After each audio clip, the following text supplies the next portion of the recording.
함께 벼락이 칠 수 있어 시설물 관리에 유의해야 합니다. 서울의 지금 기온은 28.5도입니다.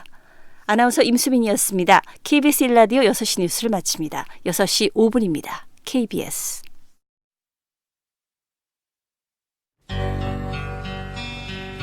지극정성을 다하는 국민의 방송 KBS 김용민 라이브. 이 프로그램은 여러분의 소중한 수신료로 만들어지고 있습니다. 김용민 라이브 오디오 파노라마. 전남은 충무공 이수신 장군의 호국 정신이 스린 곳입니다. 전남의 국민들이 이수신 장군과 함께 불과 12척의 배로 나라를 지켜냈습니다. 7월 12일 전남도청에서 문재인 대통령, 이순신 장군의 호국 정신 언급. 문 대통령의 언급, 일본의 수출 규제에 대한 비판의식을 담은 듯 보이는데 이를 비꼬는 자유한국당 정치인들. 우선 정용기 정책위 의장. 지금 시중에서는 문재인 대통령을 무능했던 선조에, 그리고 정경두 장관을 12척의 배만 남기고 조선수군의 배 전부 다가 파괴되도록 했던 원균에, 그리고 이재용 삼성전자 부회장을 이순신 장군에 비유하는 얘기가 돌고 있습니다. 조롱의 정점은 검사 출신으로 수원 권선구를 지역구로 둔 정미경 최고위원. 어찌 보면 문통이 낫다더라. 세월호 한 척 갖고 이긴. 세월호 한 척 갖고 이긴. 여러분, 문재인 대통령이 싼 배설물은 문재인 대통령이 치우시는 게 맞지 않습니까? 당 정치인들에게 막말 금지령을 내린 황교안 대표. 막말 논란이 일어나자 기자들의 질문 세례를 받고 문제 있다고 보지는 않아요. 예, 그 말씀 그대로 이해해 주시기 바랍니다. 자유한국당은 정미경 최고위원의 발언은 막말에 해당하지 않는다며 막말로 보도한 30여 건에 대해 반론 보도를 신청하겠다고 밝혔습니다.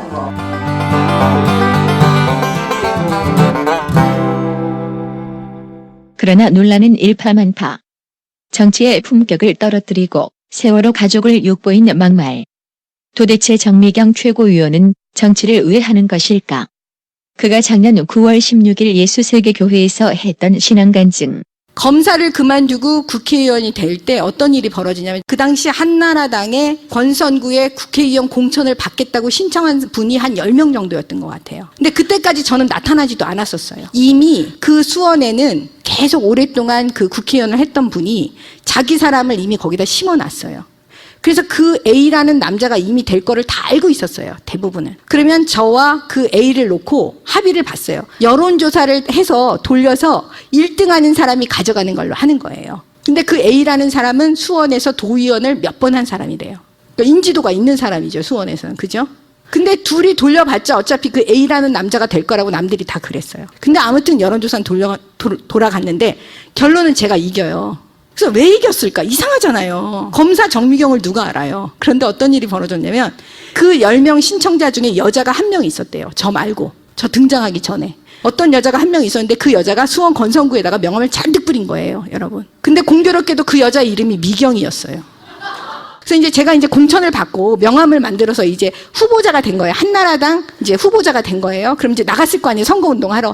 아, 이번에 공천 받은 정미경입니다. 막 그러면서 막 했더니 어떤 아주머니가 저한테 뭐라 그러냐면, 아이고 후보님, 지난 겨울에 딸 데리고 오셔서 그렇게 고생을 하시더니 공천 받아서 다행입니다. 저는 아들만 둘이거든요. 그때 알았어요. 아, 미경이. 그러니까 무슨 얘기냐면, 정미경이 나타나기 전까지는 그 미경이가 다 선거운동을 했고요. 본인인 제가 이제 나타났을 때는 이미 저 정미경이가 이제 한 거예요. 그러니까 결국 뭐냐면 미경이는 계속 선거운동을 했던 거예요. 그때 제가 알았어요. 하나님이 저에게 이렇게 말씀하시는 것 같은 거예요. 봤지? 내가 준 거야. 공천 내가 준 거야. 그러는 거예요. 그에게 공천을 준 분은 바로 하나님이었다는 것. 하나님이 저에게 공천 내가 준 거야. 그러는 거예요.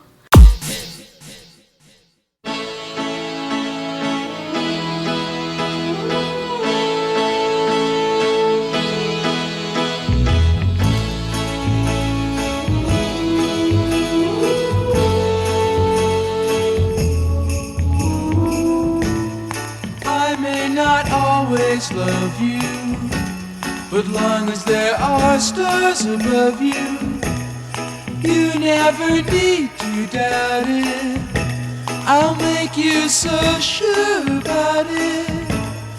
God only knows what I'd be without you. If you should ever leave me, well, life would still go on, believe me. The world could show nothing to me, so what good would living do me? God only knows what I'd be without you.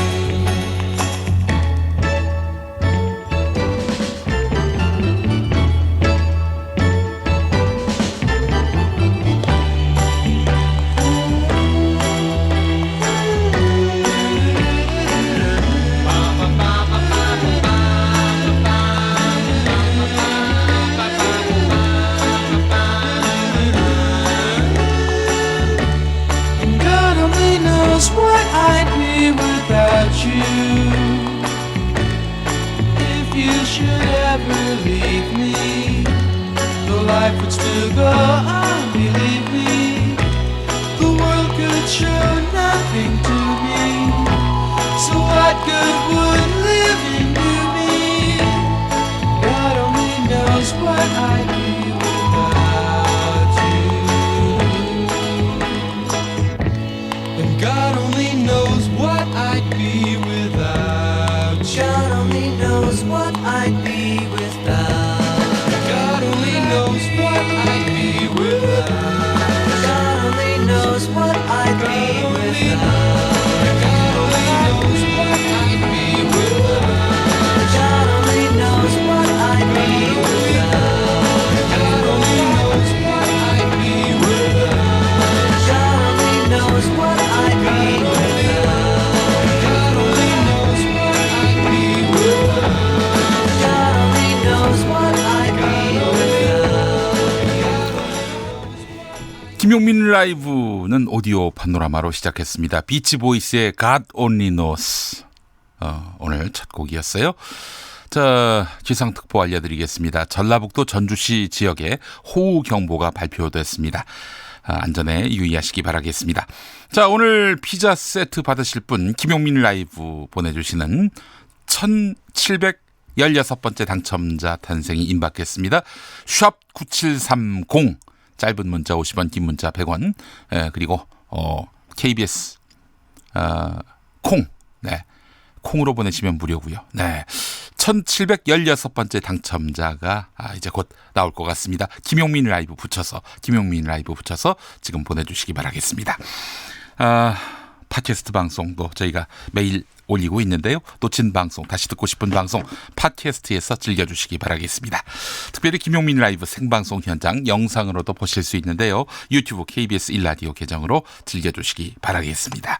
라디오 정보센터 다녀오겠습니다. 정한나 씨가 오늘 준비했네요.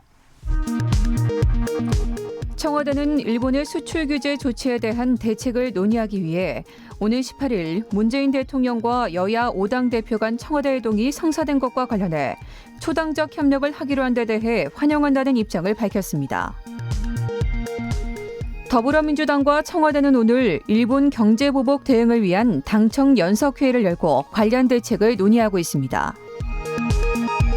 자유한국당의 해임 건의안이 제출된 지 하루 만에 정경두 국방부 장관이 오늘 오후 국회 법제사법위원회에 군사법원법 등 법안 심사를 위해 출석했습니다. 정경두 장관은 주어진 시간만큼 최선을 다할 것이다. 이번 기회에 근원적인 문제를 해결하도록 하겠다고 말해 사퇴할 생각이 없음을 분명히 했습니다. 박상기 법무장관이 이른바 윤석열 사단이 요직을 독식하는 일이 없도록 인사권을 행사하겠다고 밝혔습니다. 일본이 북한 석탄 밀수가 의심되는 화물선에 대해서 적절한 조치를 취하지 않고 있다고 국정원이 국회에 보고했습니다. 북한이 다음 달 예정된 동맹 19-2 훈련을 실시할 경우 북미 실무 협상에 영향을 줄 것이라고 경고했습니다. 지금까지 헤드라인 뉴스였습니다. 김용민 라이브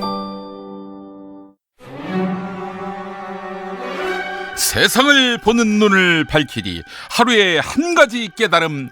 유재일의 발키리. 오늘의 이야기는 AP 프로세서와 한일 무역 전쟁.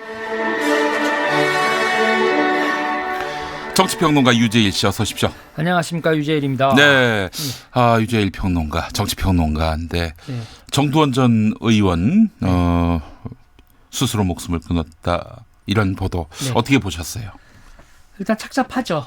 착잡하고 이제 이 정치에서 요새 이렇게 자살하시는 분들이나 이런 게 이제 작년에도 계셨지만 이곳에서 이 정치인이 이 낙선이나 내지는 어떤 문제가 있었을 때 이게 자아가 무너지는 거 있잖아요. 네. 이런 자아가 무너질 때 어디 누군가한테 얘기하고 얘기를 들어줄 누군가가 있었다면 그리고 이제 그 얘기를 들어주고 그럴 수 있어.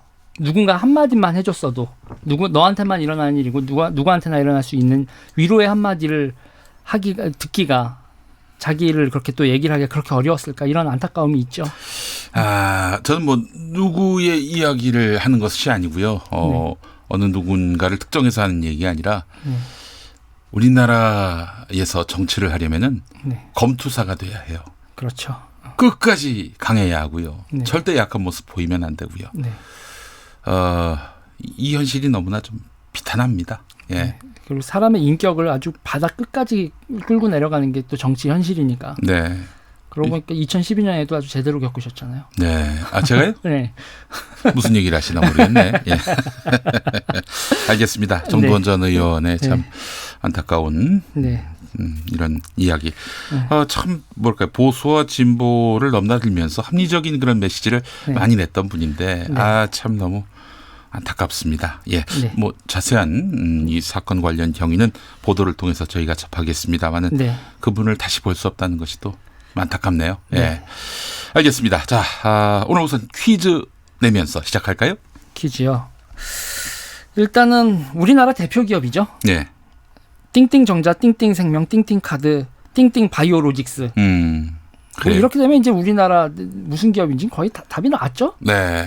워낙에 보유한 자산이 많아서 바닥 밑에도 그 자산을 갖다 놓는 기업. 그래요. 땡땡 바이오로직스 하면은 뭐 다 아실 거예요. 자, 땡땡을 맞히시면 되겠습니다. 샵 9730 짧은 문자 50원, 긴 문자 100원. 콩으로 보내시면 무료입니다. 정답 보내주신 분들 중에 추첨을 통해서 저희가 모바일 커피 쿠폰 보내드리겠습니다. 세상을 보는 눈을 밝히리, 유재일의 발키리. 오늘 이야기 시작해보죠. 이제 AP 프로세서 이렇게 얘기하는데요. 다들 퀄컴 들어보셨었나요? 이게 우리 스마트폰에 들어가는 거죠. 스마트폰에 들어가는 컴퓨터에서는 CPU, 인텔, 펜티엄 프로세서 이렇게 했었던 그거에 해당되는 게 AP 프로세서입니다. 근데 핸드폰에 들어가는 게 AP 프로세서인데 이제 AP 프로세서하고 그냥 컴퓨터에 들어가는 CPU는 가장 크게 다른 게 뭘까요? 크기가 다르죠. 아주 작습니다. 소형화돼야 되는데 성능은 떨어지면 또 안 돼요. 성능은 고성능인데 핸드폰에 또 적게 들어가죠. 컴퓨터 같은 경우에는 이 프로세싱을 두 개를 이게 분리가 됩니다. 게임 좋아하시는 분들은 그래픽 카드. 이거 좋아야 돼요. 이게 좋아야 되죠. 그래픽 카드가 안 좋으면은 게임하는데 지장이 상당히 많이 초래됩니다. 그리고 그래픽 카드 거기 한가운데 이제 박혀 있는 게 GPU라고 부르죠. GPU. 그래픽 프로세싱 유닛. 근데 이게 보통 수치 연산 하기 위해서 돼 있는 거라서 이게 이제 비트코인 채굴할 때도 GPU가 정말 열심히 일을 하죠. 그러니까 컴퓨터는 CPU와 GPU 이렇게 두 개가 분리되어 있는데 이 AP 프로세서에는 이 두 개가 다 하나로 뭉쳐져요. 뭉쳐지는데 조금 해야 되고 그리고 열이 나면 어떻게 되죠? 열이 나면 그때 갤럭시 노트 사건 때처럼 폭발하는 일이 벌어지잖아요. 애플 거에서도 폭발하는 일이 벌어지고 했는데 작은데 성능 좋고 열도 안 나야 돼요. 이러니 이제 첨단 기술의 상징이죠. 그래서 이걸 이제 이 AP 프로세서 그런데 이게 앞으로 인공지능과 자율주행의 핵심 부품입니다. 그래요? 우리가 앞으로 알아둬야 되겠네요. AP 프로세서. AP 프로세서. 그리고 이제 우리가 보면요. 지금 우리가 마이크로소프트에 윈도우즈가 있었지만 요즘은 안드로이드가 시장이 더 크거든요. 그렇습니다. 컴퓨터 운영체제는 윈도우였지만 핸드폰 운영체제는 안드로이드였듯이 컴퓨터 CPU는 인텔이었지만 핸드폰은 지금 애플 A 프로세서 아니면 퀄컴 거란 얘기죠. 예. 근데 이제 이게 점점 더 컴퓨터보다는 AP 프로세서 시장이 더 커지는 거예요. 근데 우리나라는 이 AP 시장에 AP 프로세서 시장에 못 들어가 있는 상태였었는데 삼성과 LG가 개발은 했었는데 지금 삼성 제품 제가 지금 들고 있는 삼성 제품에서도 네. 퀄컴 거 쓰고 있다는 얘기죠. 그런데 여기에 이 삼성과 네. 그 컴퓨터 쪽에서 그러니까 마이크로소프트가 핸드폰에 못 들어왔잖아요. 예. 그래서 컴퓨터에 있었던 그 GPU에서 네. 그 회사에서 핸드폰으로 들어오려고 하는 회사가 인텔, 엔비디아, 네. 그 다음에 AMD 이런 회사들이에요. 네. 여기서 이제 되게 얘기가 어려운데 이게 왜 그러냐면 네. 지금 삼성의 7나노미터 예. 7나노미터 공정은 EUV 네. 공정은 네. 인텔과 엔비디아와 AMD의 예. 칩을 만들어주는 공정이에요. 네. 그리고 이제 여기서 이 회사들도 핸드폰에 진입을 하면서 삼성하고 전략적 제휴를 맺습니다. 특히 AMD 같은 경우는 올해 1월에 삼성과 이 AP 프로세서를 만드는 퀄컴과 애플에 도전하는 전략적 제휴를 AMD하고 맺게 되죠. 예. 그리고 이 AMD하고 맺어서 이 삼성의 AP 프로세서를 만들기 시작하면 인공지능과 자율주행의 핵심 부품으로서 지금 우리 한국이 1,000억 불의 반도체를 파는데 이거보다 1.5배 정도는 더 팔아먹을 수 있는 그 정도의 일을 미래 산업을 진출을 하고 있는 거죠. 예. 그런데 일본이 지금 그거에 발목을 잡는 겁니다. 아, 그래요? 네. 그러니까는 많은 분들이 지금 이제 뭐 낸디 프레시 메모리나 그리고 메모리 부분 램 있잖아요. 그거에 있어서는 지금 일본이 공급하는 그 불화수소가 없어도 그거는 생산이 돼요. 네. 일본이 공격을 하는 이 7나노미터 이 공정은 결국은 우리가 시스템 반도체 특히 그거에서도 AP 프로세서에 진입하는 거를 그럼 일본은 그럼 자기네들은 들어갈 수 있느냐? 네. 생산 설비가 이미 다 부서졌어요. 일본은 여기 경쟁에 이 AP 프로세서 전쟁에 들어가고 싶어도 자기네들이 들어갈 기업도 없어요. 그러니까 우리가 이 기술을 보유하기 위해서 네. 지금 시도하고 있는 건데 네. 일본이 그 기술 확보를 막기 위해서 발목을 잡고 있는 중이다. 그렇죠. 그러니까 우리가 치고 자기네들과 경쟁하고 있는 게 아니라 우리 잘 되는 꼴을 못 보는 거예요. 아, 지금 그 모양새가 그렇다. 모양새가 지금 그런 모양으로 가고 있죠. 그러면 지금 여기서 그러니까 자기네들이 못 먹는 거에 우리를 죄를 뿌리는 거죠. 그리고 미국 업체들이 아까도 얘기해드린 그 미국 업체들이 삼성의 고객들인데 네. 일본이 불화수소를 납품을 안 해서 삼성이 생산 지연되면 미국한테 납품을 해줘야 되는 그 납기를 못 지키게 되는 사태가 벌어질 텐데 미국이 그 꼴을 볼까요? 이거는 수출 금지 못할 거에 저는 한 표를 거는데 90일 채우고 어떻게 나오는지 한번 지켜보죠. 일본이 수출 금지 못할 것이다. 여기 한 표를 거신 거네요. 네, 90일 있다가라도 결국은 보낼 것이다. 그래요. 아이고. 우리가 이 기술을 보유하게 될 경우에는 그러면 일본에게는 어떤 낭패감을 주게 되는 건가요? 일본은 낭패 볼 게 없어요. 왜냐하면 일본은 지금 파운드리 산업이나 뭐 펜리스도 그렇고요. 지금 일본은 도시바 같은 경우도 매각했잖아요. 그러니까 지금 남아있는 반도체 업체가 메모리건, 비메모리건 시스템 반도체 쪽에서 일본은 그냥 소재하고 이런 화학 제품이나 이런 거를 백업하는 역할밖에 못해요. 반도체 산업에서는 현재로서. 알겠습니다. 일본의 수출 규제는 그래서 뭐 어느 시점 가면은 결국 스스로 철회할 것이다 이렇게 보시는 거네요. 그러니까는 반도체 산업에 있어서 주도력은 상실했고 남의 발목만 잡는 능력만 가지고 있는 게 일본이에요. 네, 알겠습니다. 자, 그리고 오늘 AP 프로세서 전쟁에 관한 이야기 함께 살펴봤는데 추후에도 이 이슈 다뤄지겠네요. 아, 이건 그냥 끝도 없이 다뤄지죠. 네, 알겠습니다. 자, 오늘 정답은 삼성이죠. 자, 그래요. 문자 보내주신 분들 만나보겠습니다. 0117번 쓰시는 분, 3스타. 네, 삼성이 있는데 3스타라고 하실 이유가 없죠. 또 삼성의 그 영문명도 샘성. 샘성이죠. 예, 자, 배재양님 한보. 네. 자, 그리고 유재신님 금성. 아, 너 웃겨보려고. 0087번 쓰시는 분 아마존. 아이고. 네. 자, 그리고 2069번 쓰시는 분 삼성 라이온즈. 네. 네. 자, 그리고 0686번 쓰시는 분은 정답 심상정. 심상정? 왜 심상정이 왜 나오지? 심삼성? 3231번 쓰시는 분은 김용민 라이브 귀에 쏙쏙 잘 듣고 있어요. 정답 갤럭시. 자, 삼성이라고 정답 보내주신 분들 축하드리겠습니다. 자, 선물 받으실 분들은 김용민 라이브 홈페이지 오셔서 확인해 주시기 바라겠습니다. 세상을 보는 눈을 밝히리 유재일의 밝히리. 지금까지 유재일 정치평론가와 함께했습니다. 수고 많이 하셨습니다. 예, 감사합니다. 자, 6시 25분 지나고 있는데요. 교통정보센터 잠깐 다녀오겠습니다. 박소영 씨. 네, 퇴근길 교통량이 빠르게 늘고 있는 가운데 돌발 상황으로 정체가 더 심한 곳들이 있습니다. 동부간선도로 의정부 쪽으로 노원교 부근에 서 있었던 차량 고장 여파로 정체가 여전하고요. 이전에 군자교부터 교통량이 많습니다. 이 구간 지나는데 40분 정도 걸리고 있고 고속도로에서는 경부고속도로 부산 쪽으로 기흥에서 동탄 사이 5차로에서 작업을 하고 있는데요. 1km 구간 정체가 되고 있습니다. 반대 서울 쪽으로 안성 분기점 부근과 기흥에서 수원, 또 신갈에서 죽전 휴게소까지 밀리고 있고요. 이후로 양재에서 반포까지도 정체가 이어지고 있습니다. 그 밖에 중부고속도로 남이 쪽으로는 진천터널 부근에서 1차로를 막고 사고를 처리하는 작업을 하고 있습니다. 여파로 뒤로 2km 구간 정체가 심한 상태입니다. KBS 교통정보센터였습니다. 날은 덥지만 김용민이는 아직 춥습니다. 여러분의 사랑과 관심이 필요해요. 아낌없이 돌아온 청취율 조사. 여러분의 대답은 무엇이다? KBS 1라디오 김용민 라이브. KBS 1라디오 김용민 라이브. 지극정성으로 보답하겠습니다.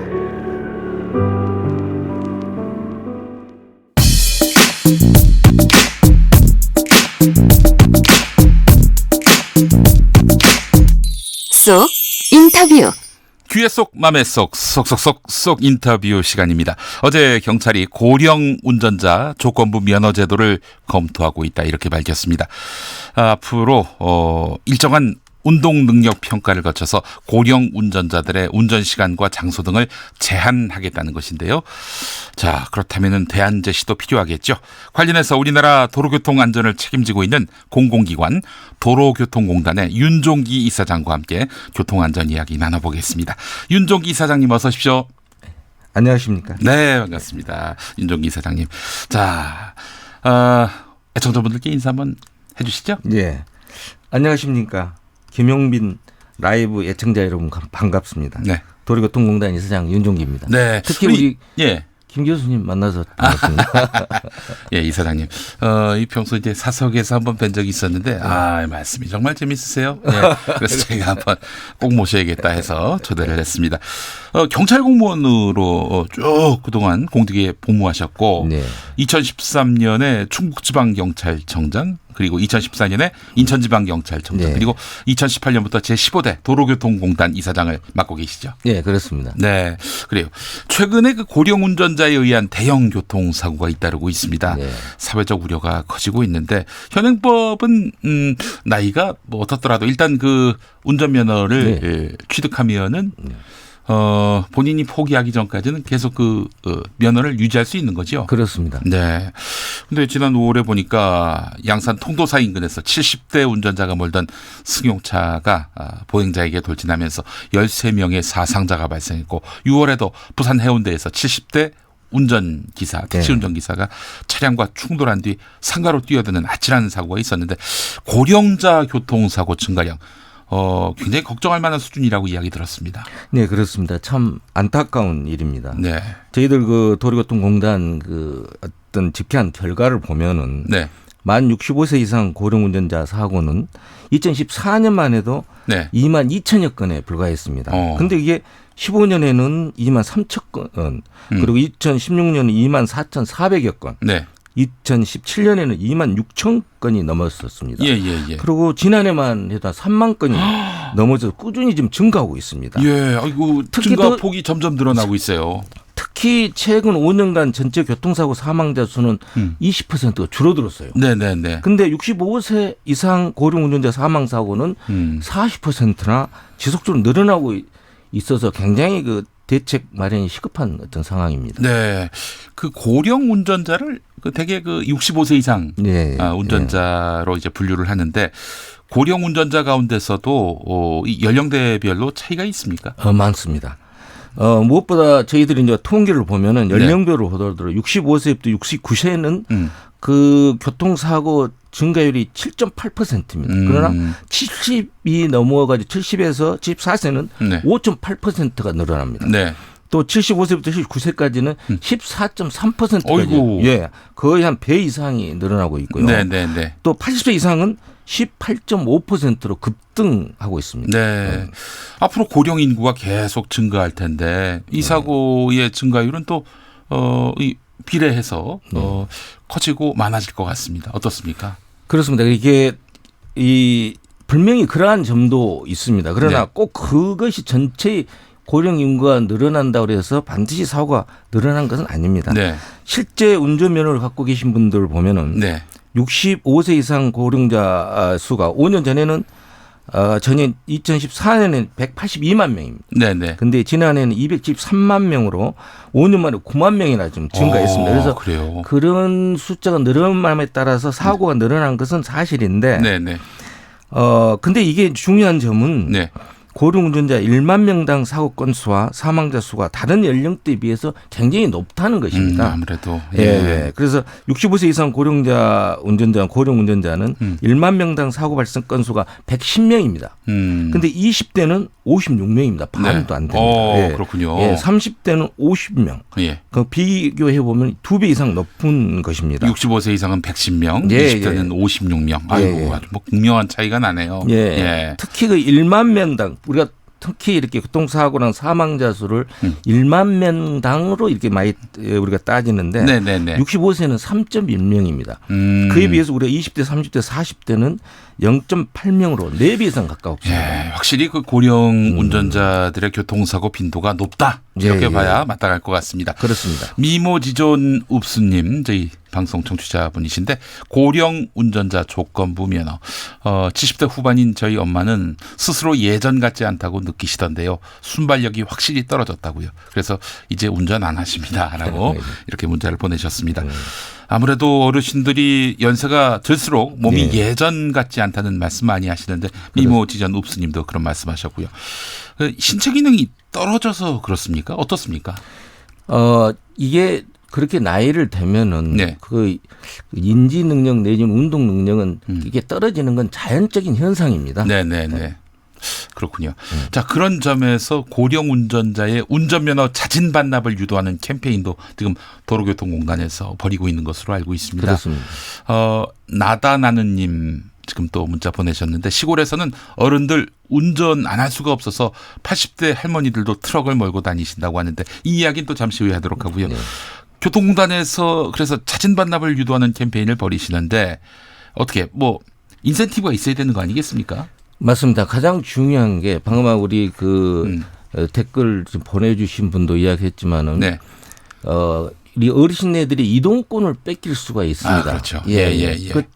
그리고 또 아까도 내가 말씀드렸지만은 노령 운전자의 교통사고는 분명히 높습니다. 그것은 자연 현상이기 때문에 그러나 그것을 위해서 저희들은 자진 반납 제도를 지금 권유하고 있습니다. 그래서 그건 강제할 수는 없고 그래서 저희들은 지금 일본도 이미 그런 걸 시작을 1998년에 시작을 했습니다. 그래서 올해 저희들이 시작을 해서 올해 1분기까지 운전면허증을 반납한 65세 이상 고령 운전자가 7,300여 명으로서 전체 반납의 62% 이런 것으로 생각이 듭니다. 그래서 저희들은 이걸 더 활성화되기 위해서 서울, 부산, 경남, 인천 등 광역자치단체를 비롯해서 면허 반납에 대한 어떤 인센티브를 저희들은 그런 걸 시행하고 적극적으로 좀 노력하고 있습니다. 인센티브가 뭐가 있습니까? 가령 그 이동권을 포기한 대신에 어떤 이동할 수 있는 어떤 걸 할인권을 드린다든가 하는 그런 어떤 인센티브를 줌으로써 자진 반납할 수 있던 그런 걸 유도를 좀 하고 대중교통 있습니다. 이용함에 있어서 편의를 제공해 드리기도 하고 또한 이용하실 때 드는 비용들을 할인해 주는 공공기관이 대신 지불해 드리는 이런. 근데 말이죠. 그건 대도시의 경우고요. 지방 소도시 같은 경우는 운행되는 그 교통 편수가 상대적으로 많이 적고요. 뭐 예를 들면 하루에 한두 번 정도 버스가 지나가는 곳도 있고요. 이런 경우에는 많이 힘드실 것 같아요. 근데 이제 이게 저희들이 옛날에 보면 100원 택시라는 게 아마 전남에서 실시를 하고 아마 일부 자치단체도 아마 실시하고 있다는데. 100원 택시요? 예. 그러니까 그 100원을 내면은 네. 택시가 와서 네. 그 원하는 데를 모셔다 드리고 그 나머지에 대해서는 지방자치단체에서 이렇게 보조해 주는 그런 제도가 있습니다. 그게 그걸 잘만 활용하면은 네. 그런 노령 운전자 우리 특히 시골에 계신 분들 네. 반드시 필요한 그런 어르신들한테 네. 굉장히 도움이 되리라고 생각이 드는데 물론 여러 가지 국가 예산이 따르기 때문에 아주 넓게 지금 적용은 못 되고 있지만 너무 당연하지 드리지 못하고 있지만 점점 그런 제도를 좀 활성화시킬 필요가 있다고 생각이 듭니다. 예. 이경진 님이요. 부산은 교통카드 10만 원 충전된 거 주더라고요. 네, 이렇게 또 사례를 말씀해 주셨습니다. 자, 앞으로 6년 뒤 2025년이면 우리나라도 65세 인구가 20% 이상인 초고령화 사회에 진입할 예정인데요. 고령화 정도가 아니라 초고령화 사회에 진입할 예정인데 이런 점을 감안해 보면은 이거 대책 마련이 시급해 보입니다. 그렇습니다. 고령자 교통사고 예방을 위해서도 교통공단이 역할을 해야 될 것 같은데. 네, 그렇습니다. 어떤 대책을 세우고 계십니까? 저희들은 우선 고령 운전자의 운전 능력에 대한 어떤 검증을 좀 강화하고 있습니다. 그래서 올 1월부터 도로교통법이 개정이 됐어요. 네네네. 75세 이상 운전자의 면허 갱신과 적성검사 주기를 옛날에는 5년이었는데 3년으로 줄어들었습니다. 그리고 또 면허를 갱신할 때는 2시간의 교통안전교육을 반드시 갖도록 이렇게 바뀌었습니다. 네네네. 네. 그렇군요. 이제 이렇게 해서 고령자의 운전, 거리에선 결국에는 뭐 이렇게 실질적으로 운전하시는 분들인데 이분들의 어떤 운전 능력 모두가 다 같을 거라고 볼 수는 없기 때문에 그렇습니다. 그리고 이 최소한의 그 안전장치를 마련하기 위한 그런 대책을 세우고 계신다. 근데 어르신들 같은 경우 운전면허증 반납하실 때 일종의 상실감을 느끼시는 경우도 있다고 하더라고요. 그렇습니다. 그래서 그 일본이나 외국의 경우에는 그렇게 심리치료도 병행을 하거든요. 면허증 반납과 반과 동시에. 그래서 그 지방자치단체나 국가에서 그분들이 움직일 수 있는 그 이동권을 박탈을 당한 거잖아요. 어떤 심리적인 어떤 우울증이 본인이 반납해도. 네, 그렇습니다. 그래서 그런 것을 인센티브와 동시에 어떤 심리적 치료. 그때 아까 들어오기 전에 여기 사장님하고 거기 본부장님들하고 이야기를 했는데 그 본부장 실장님인가 아주 좋은 이야기를 하시더라고요. 자진 반납 운동에서 본인도 중요하지만 자식들의 의견도 굉장히 중요하다. 자식들이 권유하게끔 그런 식으로 이렇게 해야 되지 않느냐. 이게 그래 자식 이상 그런 심리 치료를 해줄 수 있는 방법이었거든요. 그래서 그 방법도 굉장히 저희들 한번 진지하게 검토를 해서 그 실행을 한번 해보려고 합니다. KBS 본부장께서 그런 말씀하셨다는 거죠. 굉장히 훌륭하십니다. 예. 자, 또 다른 청취자분 1064번 쓰시는 분 87 저희 아버지는 귀가 어두우셔서 내리막길에 주차하셨다가 시동이 걸린 줄 알고 출발하셨다가 대형 사고 날 뻔했습니다. 지금은 당연히 이 운전을 안 하십니다라고 하셨어요. 그게 아주 효자신 것 같아요. 그게 바로 첫 번째 효도입니다. 네. 또 0308번 쓰시는 분 저는 연천에 사는데 여기는 이동지원센터에서 택시 형태의 이동을 지원하고 있습니다. 100원 택시 같은 거겠네요. 고령자 교통사고가 심각한 것 같은데 운전이 가능한지를 적성 검사를 매년 해서 미달되는 분들에게는 면허를 반납하도록 유도 하는 것이 옳지 않을까 싶습니다라는 말씀도 하셨습니다. 네, 교통공단이 참 많은 일을 하네요. 지금. 알겠습니다. 미래 교통 환경에 대한 이야기도 한번 나눠봤으면 좋겠는데요. 이제 사실 지금의 이 고민들, 고령자 면허 반납, 이건 한시적인 그런 문제인 것 같아요. 왜냐하면 장래에는 이제 자율주행차 같은 것이 나오게 되면 사람이 직접 운전하지 않아도 되니까요. 뭐 고령이든 저연령이든 차량을 정말 수월하게 이용할 수 있을 것 같은데 말이죠. 그때의 교통 환경, 변화되는 교통 환경이라든지 또 변화될 제도 법규 많은 대비를 하고 계셔야 될 것 같아요. 네, 그렇습니다. 우리가 지금 이야기했던 그 노령자 교통 그 사고에 대한 대비책도 하나의 자율주행차가 될 수 있습니다. 자율주행차를 왜 해야 되냐면 세 가지라고 생각해요. 세 가지 이유 때문이라고 생각해요. 우선은 우리의 모든 교통사고의 90%는 인간의 실수에 의해서 난 겁니다. 90% 이상이군요. 예. 90%가 인간의 주의 의무 태만이라든가 실수에 의해 난 거예요. 네. 자율주행차는 바로 그 같은 90%의 실수를 없앨 수가 있어요. 그 두 번째는 이게 필연적으로 공유 경제하고 연결이 되기 때문에 공유 경제. 예. 그래서 차량이 엄청나게 줄어듭니다.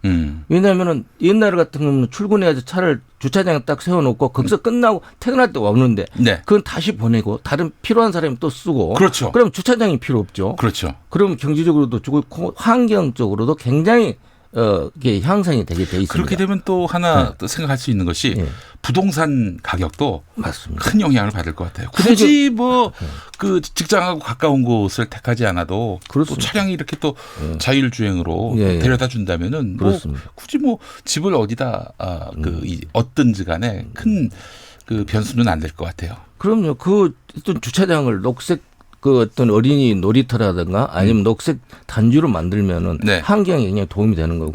세 번째는 이게 바로 이야기하는 노령운전자나 장애인들의 이동권을 보장해 줄 수가 있어요. 그래서 자율주행차는 굉장히 우리 미래에 이런 여러 가지 경제적, 환경적 그런 어떤 안전적인 측면도 중요하지만은 우리 노령운전자나 이동의 제약을 가지고 있는 분들한테는 굉장히 그 새로운 희망이 될 수가 있답니다. 이게 저 부동산뿐 아니라 미디어 환경도 큰 변화를 부를 것이요.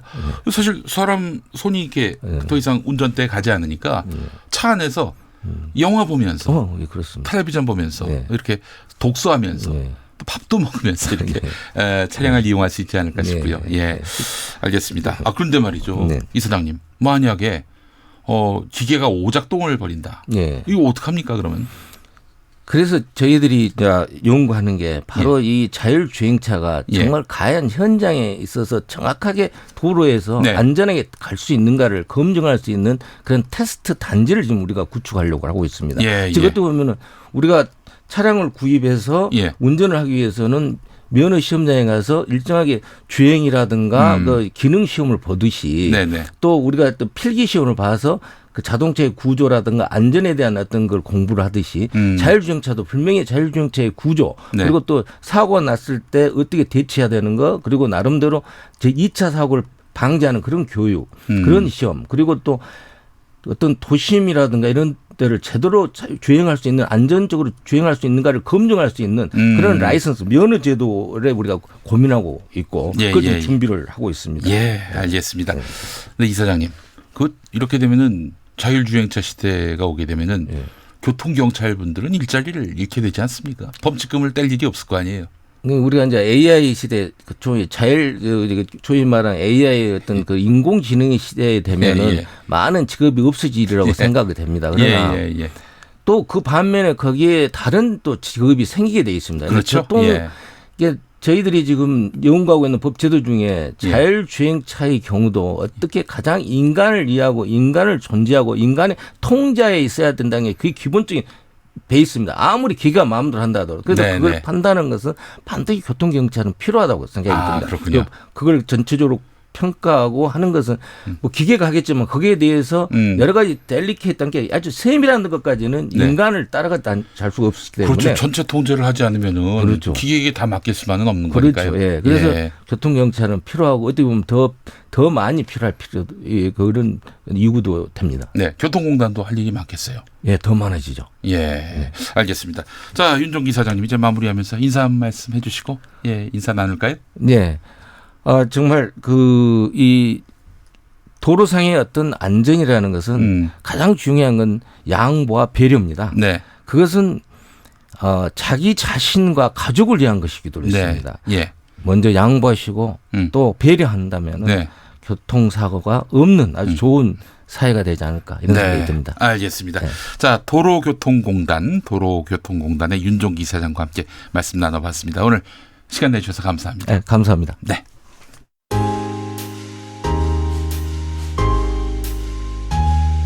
당신의 퇴근길, 야근길, 장보는 길, 학교길, 귀갓길, 정처 없이 걷는 길.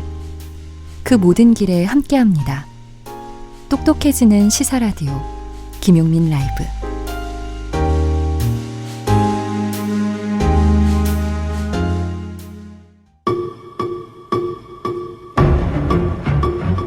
뉴스의 가치를 이야기하고 진짜 뉴스를 찾는 뉴스 감정쇼 뉴스 진품 가품. 쏟아지는 뉴스들 속에서 예리한 시선으로 가품 뉴스, 가짜 뉴스를 쏙쏙 골라주는 사단법인 평화나무 뉴스 진실성 검증센터장 권지영 기자 어서 오세요. 네, 안녕하세요. 예. 네. 자, 요즘 SNS를 통해서 번지고 있는 가짜 뉴스 뭐 골라오셨어요? 네, 문화방송 이사회 이사의 충격적 고백 이런 제목의 가짜 뉴스가 돌고 있어서 좀 살펴봤습니다. MBC 이사회의 이사? 네, 그러니까 말하자면 언론이 정권의 하수인 노릇을 하고 있다, 뭐 이런 주장인데요. 네네. 예전처럼 그러니까 지도부나 경영진이 장악된 게 아니라 노조가 장악됐다, 뭐 이런 말입니다. 아, 그러니까 MBC의 그 노조, 말하자면은 제1노조, 언론노조 MBC 본부. 네. 여기서 사실상 지금 경영을 좌지우지하고 있다 이런 얘기입니까? 네, 그런데 이제 뭐 MBC뿐만이 아니라 모든 이제 방송사가 다 작용화돼서 작용화됐고 이 언론 노조를 타도하지 않으면 공산화를 막을 수 없다, 뭐 이런 내용입니다. 네. 그러니까 언론 노조의 배후에는 북한의 지령을 받는 민주노총이 있고 문재인, 이재명, 박원순은 이 언론 노조를 강력한 노조로 육성할 것을 공약하고 있다, 뭐 이런 내용입니다. 아, 그래요. 네. 예전에 많이 봤던 것 같은데. 네. 예, 그래요. 근데 이제 중요한 거는 뭐냐면은 그 이사회에서 한 구성원으로 활동하고 있는 사람이 이렇게 충격적으로 고백했다는 거 아니겠습니까? 그렇습니다. 자, 근데 뭐 어떤 이사인지 알 수가 있습니까? 전혀 없습니다. 뭐 이름이나 뭐 이니셜조차 공개되고 있지 않고요. 그래서 알 수가 없고요. 네. 그런데 이제 사실 민주노총이 북한의 지령을 받았다, 뭐 이것도 전혀 근거가 없는 내용이지 않습니까? 그리고 또 문재인, 이재명, 박원순이 언론 노조를 강력한 노조로 육성하겠다고 공약했다, 뭐 이것도 전혀 찾아볼 수가 없고요. 네. 그래요. 이런 가짜 뉴스, 이게 실체를 알 수 없다는 얘기 아니겠습니까? 네, 그렇습니다. 사실 그런데 언론 노조가 강력해지면 지난 정권에서 벌어졌던 정권의 언론 장악은 사실 더더욱 불가능해지는 거거든요. 그런데 이제 이런 주장까지 펼쳐지고 있는 거니까요. 그래요. 이런 끊임없이 이런 마타도들이 돌고 있는데 왜 마타도라고 하느냐? 이게 말했다는 사람이 없어요. 주어가 그렇죠. 없어요. 네, 주어가 없습니다. 직함만 있어요. 네. 예. 또 그렇다고 한 명 한 명씩 또 만나서 내부에서 확인하기도 불가능한 거죠, 사실 이런 것도. 그것도 물어보기도 너무 좀 떨어지고 말이죠. 예, 주장이. 알겠습니다. 지금 가짜 뉴스가 돌고 있다는 건데 이런 가짜 뉴스가 도는 이유는 뭐라고 보세요? 요즘에 이제 가짜 뉴스 카톡방의 분위기를 보면요. 그러니까 현재 언론이 현 정부에 모두 장악돼서 옳은 소리는 전혀 하지 않고 있다. 그러니까 우리 카톡방에서 도는 내용을 믿어야 된다, 뭐 이런 내용이 계속 돌고 있거든요. 그러니까 저희처럼 이제 팩트 체크하는 언론들도 표현의 자유를 억압하는 거다, 뭐 이런 식으로 몰고 있습니다. 팩트 체크를 통해서 표현의 자유를 억압하고 있다. 네네. 사실을 확인하는 것이 어떻게 표현의 자유를 억압하는 걸까요? 그러니까요. 그런데 사실 이제 국경 없는 기자회에 따르면요, 한국 언론 자유 지수는 2006년에 31위까지 올랐었는데 2007년에 39위, 2008년 47위, 그리고 2009년에 69위까지 떨어졌습니다. 그랬다가 2010년에 40위권으로 다시 올랐거든요. 근데 이게 다시 떨어져서 2016년에는 70위였습니다. 이게 정확하게 이명박 박근혜 정부 때 그렇습니다. 계속 하향세를 보였다는 얘기예요. 그러다가 지난해 43위였고요. 올해 41위까지 올랐거든요.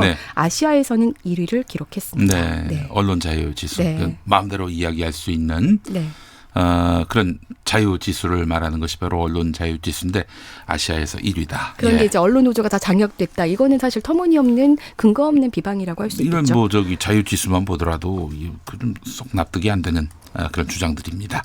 자, 다음 평택 차이나타운을 건설하면 위기가 닥칠 것이다. 이런 내용의 뉴스가 돌고 있다고 하는데 어떤 얘기입니까? 네, 이 뉴스는요. 중보기도 요청. 한국이 처한 현실입니다. 여러분의 기도가 절실합니다. 이렇게 시작합니다. 기도 얘기하는 거 보니까 또 개신교인들이 또 그렇습니다. 소통하는 카카오톡 공간에서 도는 이야기 같네요. 네, 카톡 내용이 좀 긴데요. 제가 요약하자면 평택에 차이나타운을 건설하면 앞으로 평택 인구가 100만 명이 될 것이고 이 중 중국인이 60만 명이 될 것으로 추산된다. 그래서 중국인들에게 온갖 특혜를 주고 정당 가입도 막 허용해주고 지방 분권까지 되면 평택 경제가 중국으로 넘어가게 될 것이다. 그런데 문재인 대통령과 중국파 국회의원들이 대한민국을 중국에 넘기려고 작정했다. 있다. 뭐 이런 내용입니다. 이젠 또 저 북한이 아니라 중국한테 넘긴다. 네, 그렇죠. 중국파 국회의원들은 뭡니까? 중국파 국회의원들. 그러니까 중국을 친중국. 예, 친중국. 네. 예, 그래요. 아니 평택에 미군 기지가 있지 않나요? 네, 그렇습니다. 예. 그래서 더 위험하다 뭐 이런 내용인 거예요. 네, 네. 그래요. 중국이 우리를 지배할 것이다. 네. 뭐 이런 그런데 얘기. 이제 이 평택 차이나타운 사업이 언제부터 시작됐는지를 좀 봐야 합니다. 네네. 네, 2008년이었습니다. 2008년 이명박 정권 그렇죠. 첫 해. 네. 예. 그리고 이 개발 추진이 본격적으로 시작된 시점은 2016년 하반기였거든요. 예, 박근혜 정부 시기였네요. 네, 그렇죠. 이 당시에 이제 평택시장은 공재광 평택시장이었고요. 예. 경기도지사는 남경필 지사였죠. 두 분 다 지금의 자유한국당. 네, 자유한국당 소속입니다. 네. 오히려 이제 문재인 정부가 들어서고 또 이재명 경기도지사가 취임한 후에 네. 이 사업이 재검토에 들어갔습니다. 재검토를 하면 이제 기존의 계획들을 백지화할 수도 있는 네, 그런 그렇죠. 재검토군요. 그리고 예. 결국에는 대한민국 중국성 개발 주식회사가 네. 사업 시행자에서 탈락했거든요. 그러니까 사실은 이 사업은 거의 좀 건설 방향이 좌초됐다 이렇게 좀 볼 수 있는 건데요. 게다가 또 재미있는 건 이 내용이 2017년 12월 초에도 온라인을 통해서 똑같은 내용이 공유됐던 내용입니다.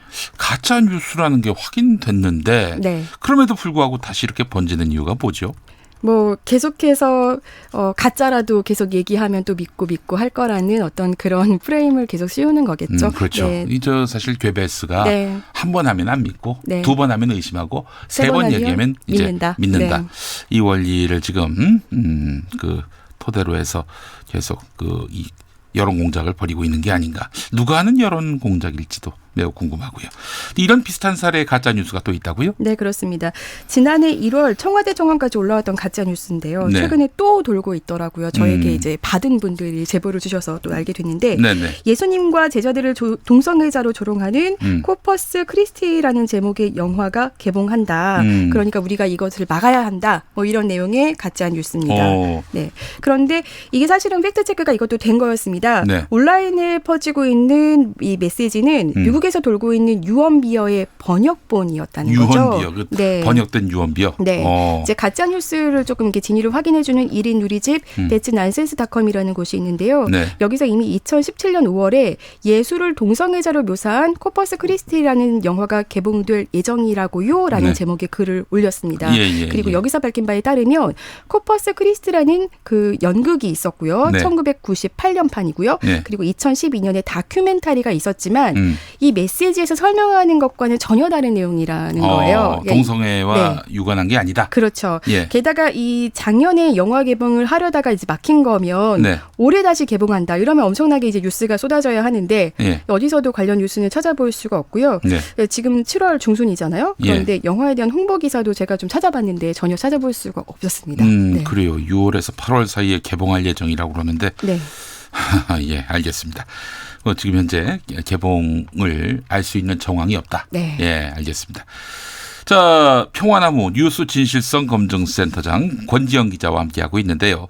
자, 뉴스 진품가품 다음 이야기로 넘어가 보겠습니다. 네. 네, 어떤 내용입니까? 지난 3일에서 5일까지 공공부문 비정규직 노조가 총파업을 열었지 않습니까? 네네. 네. 여기에는 뭐 대부분이 다수가 이제 학교 비정규직 노동자분들, 이제 고육공무직 노동자들이 포함이 돼 있었죠. 네네네. 이분들의 주장은 기본급 6.24% 인상 그리고 네. 교육공무직 법제화를 요구했습니다. 예. 네. 이제 문재인 대통령이 노동자들의 임금을 대기업 노동자들의 80% 수준까지 올리는 공정임금제를 공약했었잖아요. 그러니까 근데 이분들의 아직 기본급이 평균 70% 수준이거든요. 그러니까 이걸 좀 이제 현실화해달라는 내용이었고, 네. 게다가 교육공무직 법제화는 초중등 교육법에 이제 교사와 행정 공무원만 명시가 돼 있는데요. 네네. 이제 교육공무직에게도 이런 이름을 붙여달라, 뭐 이렇게 요구를 한 겁니다. 말하자면 네. 이제 신분 보장을 해달라 이런 네. 거죠. 예.